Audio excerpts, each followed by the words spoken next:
देखो बच्चों, अब हम पढ़ेंगे मीरा का पद 2। इस पद में कृष्ण से मीरा आराधना कर रही हैं कि आप मुझे दासी बना लो, चाकर यानी नौकर बना लो।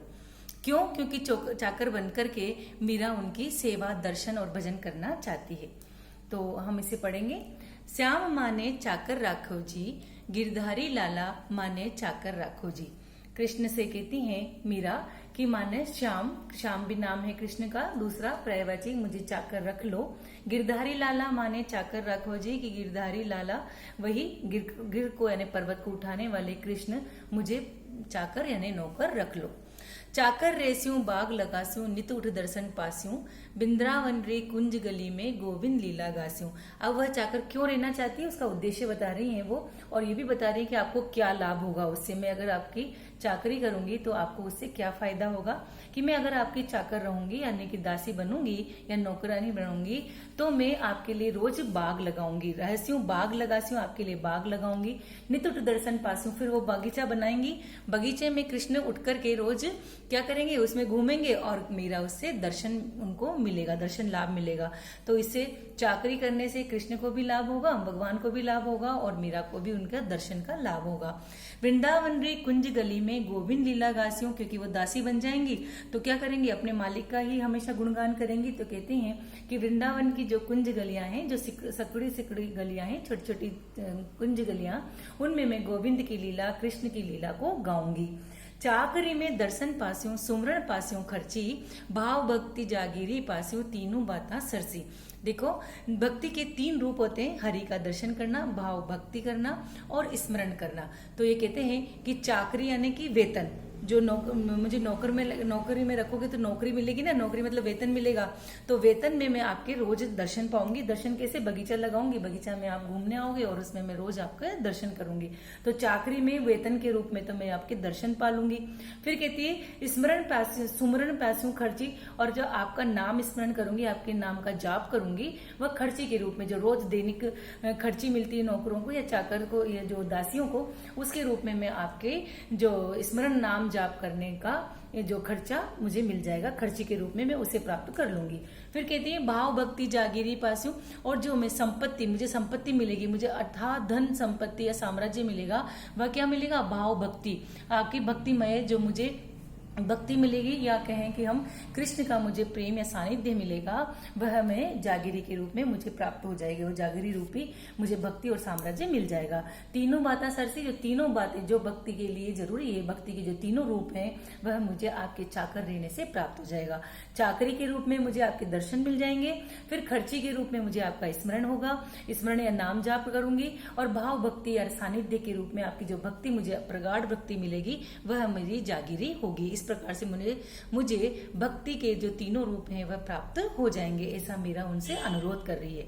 आगे अब मीरा कृष्ण के स्वरूप का वर्णन करती हुई कहती है, मोर मुकुट पीतांबर सोहे, गल वैजंती माला, वृंदावन में धेनु चरावे, मोहन मुरली वाला। कि मेरा जो आराध्य है वह कैसा है, कितना सुंदर है। उसके जो मोर का जो मुकुट है, मुकुट पे उसके मोर पंख सोता है यानी सुशोभित होता है। पीतांबर सोए, और जो शरीर पर है वह पीला वस्त्र धारण करते हैं, पीतांबर पहनते हैं। गल वैजंती माला, वैजंती एक विशेष फूल का नाम है, वैजंती के फूलों से बनी हुई माला उनके गले में विराजमान है या सुशोभित होती है। वृंदावन में धेनु चरावे, और फिर इस प्रकार का स्वरूप धारण करके वृंदावन के गलियों में, वृंदावन के उपवनों में वह गायों को चराता है। ऐसा मोहन मुरली वाला, यानी मोहन यानी मन को मोहित करने वाला, आकर्षित करने वाला, मुरली को धारण करने वाला मेरा आराध्य देव है। तो इन्होंने बीच में इस चाकर राखों जो भजन है उसके बीच में उन्होंने अपने कृष्ण का, अपने आराध्य का स्वरूप वर्णन किया है। आगे कहती हैं, वापस वह उस चाकरी में क्या क्या करेंगी उसका वर्णन करते हुए आगे बढ़ती है। ऊंचा ऊंचा महल बनावा, बिच बिच राखूं बारी, सांवर यारा दर्शन पास्यो, पहर कुसुम्बी साड़ी। अब वो कहती है ऊंचा ऊंचा महल, मतलब जो भवन है, जो उसके सुंदर सुंदर महल बनाएंगे, तो ऊंचे ऊंचे महल होंगे और उसके बीच बीच में क्या होगी, छोटी छोटी खिड़कियां बनेंगी। उससे क्या होगा, जो बड़े बड़े महल होंगे, उनके महल यानी कमरे भी कह सकते हैं और भवन भी कह सकते हैं हम, उनके बीच बीच में जो छोटी छोटी खिड़कियां होंगी, उससे मैं कृष्ण के, जब भी वो कृष्ण कुछ भी काम करेंगे, आएंगे जाएंगे, तो मैं उनका दर्शन पाती रहूंगी। तो वह इसलिए बड़े बड़े महलों में भगवान को विराजमान करना चाहती हैं और बीच बीच में खिड़कियों से उनका दर्शन पाना चाहती हैं। फिर कहती हैं सावर यारा दर्शन पासियों पहर कुसुम्बी साड़ी, कुसुम्बी रंग की साड़ी, कुसुम्बी यानी केसरिया रंग की साड़ी पहन करके मैं अपने सांवरे, जिसका सांवरा रूप है, सांवला स्वरूप है, ऐसे कृष्ण के मैं दर्शन पाऊंगी। अब कुसुम्बी साड़ी का वर्णन क्यों किया, ये प्रश्न कई बार बोर्ड में पूछा भी गया है। कुसुम्बी रंग जो केसरिया रंग है वह एक तो वैराग्य का रंग है, एक पवित्रता का स्वरूप है, तो इसीलिए इसको नोट कर लेंगे सब बच्चे। कुसुम्बी साड़ी पहन करके ही मीरा भक्ति क्यों करना चाहती है, ईश्वर के दर्शन या अपने आराध्य देव के दर्शन क्यों करना चाहती है, ऐसा मीरा ने क्यों कहा, तो इसलिए कहा क्योंकि कुसुम्बी रंग पवित्रता का, वैराग्य का, भक्ति का रंग माना जाता है, इसलिए वह उस रंग को पहन करके अपने आराध्य देव के सानिध्य में जाना चाहती है, उनका दर्शन करना चाहती है, ताकि वह आराध्य उनके ऊपर रीझे और उनकी पीड़ा को दूर करे। यहाँ पर दास्य भाव है, मीरा की जो भक्ति में दास्य भाव, दीनता का भाव यहाँ दिखाया गया है। आगे है आधी रात प्रभु दर्शन दीजो जमुना जीरे तीरा, मीरा रा प्रभु गिरधर नागर हिवड़ो गणा अधीरा।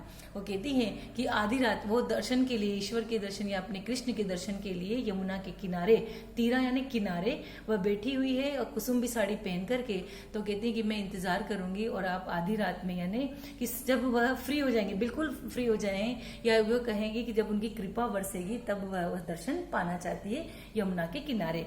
मीरा प्रभु गिरधर नागर हिवड़ा गणोद अधीरा, वो मीरा कहती हैं कि मेरे प्रभु, मेरा केवल एक ही आराध्य है और वह है केवल चतुर कृष्ण, और हिवड़ा गणा अधीरा, मुझे आपके दर्शन के लिए, आपके सानिध्य के लिए, आपकी दास्ता के लिए, आपके प्रेम के लिए मेरा जो हृदय है बहुत अधिक, गणा यानी बहुत अधिक, अधीरा यानी व्याकुल हो रहा है, अधीर हो रहा है, इसलिए वह कृष्ण की इंतजार में यमुना के किनारे कुसुम्बी साड़ी पहन करके वह दर्शन पाने के लिए अधीर और व्याकुल हो रही हैं।